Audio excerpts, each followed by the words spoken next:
Before I start my speech, I can express to you how incredibly difficult it was to write this. 6 pages is not enough to express the phenomenal miracles of this academy and amazing people I've encountered here. God wants us to know that life is a series of beginnings and not terminations. Just as graduations are not terminations but commencements. Creation is an ongoing process, and when we create a perfect world where love and compassion are shared by all, suffering will cease. Bertie Siegel. Commencement, a beginning. Definition, page 57 of Miss Therian's dictionaries. Those 2 words, a beginning, have shocked me more than a horse running straight on into an electric fence. I didn't think about anything but the end of this academy. Now that us, standing before you, are at the beginning of something better that can be put into words. These men and women before me used to be irresponsible boys and girls. Some can stand still, stay quiet, do hygiene, or keep the walkers up to standard. Although at the end of each night, we were equals, brothers and sisters, set to make proud mothers and fathers. I can say this not only for myself, but for plenty of others in this room. I was so used to doing the wrong thing that it felt like the right thing. I lied so often, my version of reality was a fiction novel. I needed change. I wanted change. The first day of acclimation, I will never forget.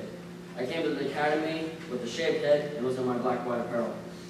It was a hot day, so the sweat of heat and uneasiness made my palms clammy.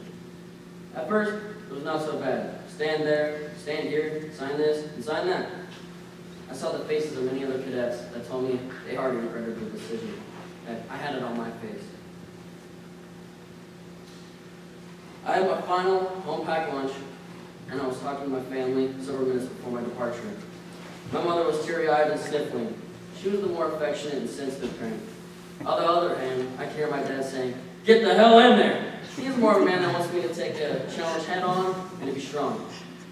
He was pressuring me away from him instead of intimidating the military academy that I chose to be at. Then I was just there, as if time had skipped like a tape on a cassette. I was used to the yelling and the fast-paced movement that I had acquired from my father, although I never felt so alone around so many faces my same age. The tech sergeants, being the barbarians they were ripping open their bags and looked like they were plundering the loot. They continued yelling at us, "Hurry to this and hurry to that." My mind was more scattered than a 5,000-word puzzle in the hands of a blind man. Astonished by how fast everything had changed, I obeyed as if I had been a cadet for weeks. We stood completely still, staring point blank, about 6 inches away from a blaring white wall. Then we were corralled like cattle to get our heads buzzed and then booted into our new homes.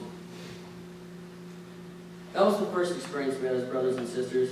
Not until now have I realized how far we have come and how close we have grown. Some have lost stupendous amounts of weight, while others have grown, or while others have gained muscle. Some have learned to read, write, and even speak. I personally have lost 29 pounds and raised my GPA from a 1.6 to a 3.6 in 5.5 months.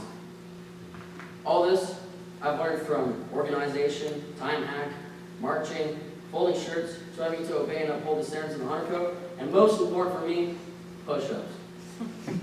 Altogether, this has trained me in discipline, integrity, honor, loyalty, knowledge, and again, most important for me, to know when to work and when to play.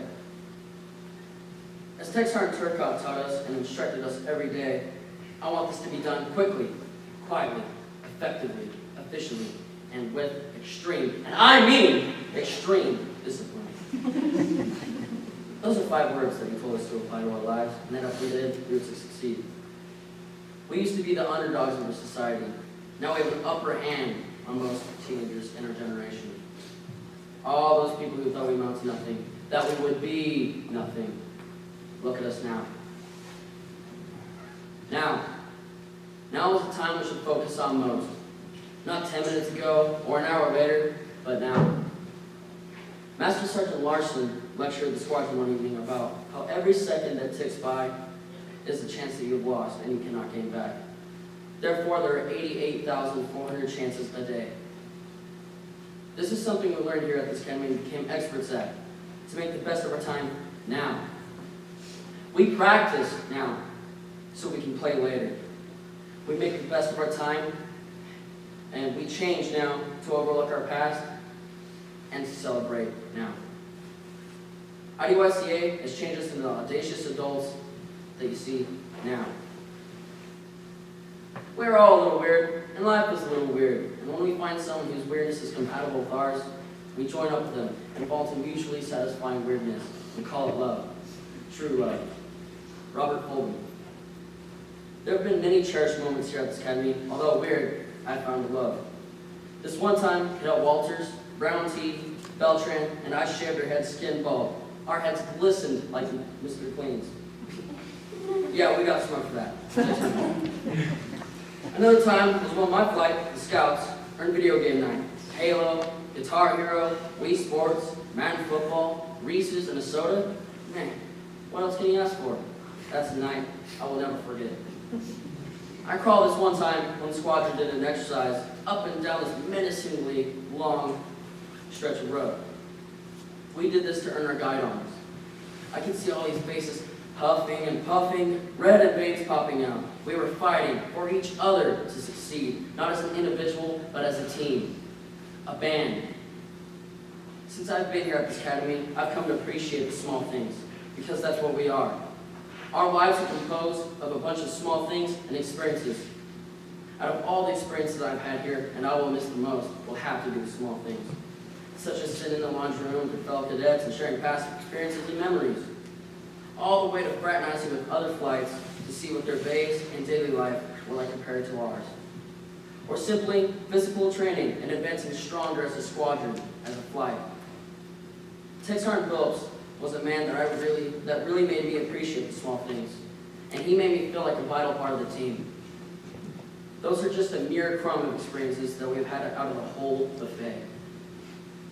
Now it's day 155, and I'm eager to move on, but dismayed with the camaraderie we've built with loyalty, emotional distress, respect, and yes, love.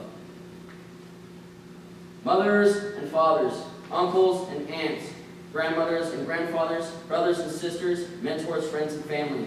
The squadron of 14-2, Idaho Youth Challenge Academy, commends you for your support and persistence for these young men and women I call my family now. We salute you.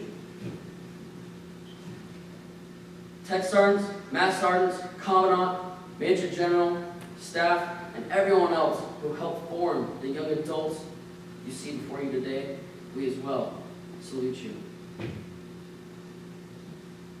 Once, I only knew darkness and stillness. My life was without past or future. But a little word from fingers of another fell into my lap hand that clutched at my emptiness, and my heart leaped to the rapture of living. Helen Keller. Thank you.